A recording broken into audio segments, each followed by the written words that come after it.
देखिए, इस क्वेश्चन में कहा गया है कि एक्शन एंड रिएक्शन, बस इतना बोला गया है। फिर कहा है act on two different object, have equal magnitude, have opposite direction, have resultant zero.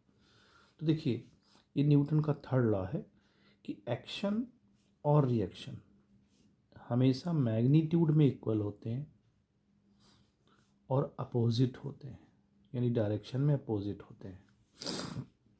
जैसे किसी बॉल को अगर हम दीवार में हिट करते हैं तो ये एक्शन हुआ और बॉल उतने ही फोर्स से इसको रिएक्ट कर देती है, तो अपोजिट डायरेक्शन में, तभी तो ये बॉल इधर आती है, तो ये अपोजिट डायरेक्शन में फोर्स लगाता है।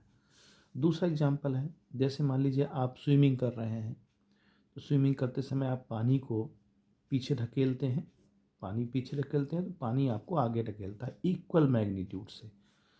तो कहने का मतलब ये है कि इक्वल, और आपने देखा भी है कि जैसे कोई एक आपने फोर्स लगाया, उतना ही फोर्स उस पर लगेगा अपोजिट डायरेक्शन में, but opposite direction, negative sign क्या कह रहा है, अपोजिट डायरेक्शन। अगर इसको इधर ले आइए, चूंकि दोनों इक्वल फोर्स है तो इसको भी एफ लिख सकते हैं, इसको भी एफ लिख सकते हैं, है ना।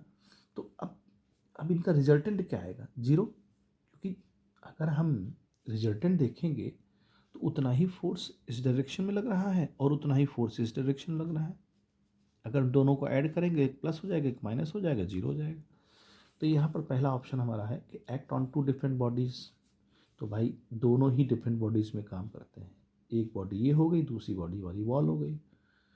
दूसरा है हैव इक्वल मैग्नीट्यूड, मैंने आपको बताया दोनों के मैग्नीट्यूड इक्वल होते हैं। हैव अपोजिट डायरेक्शन, उनके डायरेक्शन अपोजिट होते हैं, एक इधर फोर्स लगाएगा तो एक इधर फोर्स लगाएगा। फिर है हैव रिजल्टेंट जीरो, तो दोनों का रिजल्ट जीरो आएगा, ये तो मैंने आपको बता ही दिया।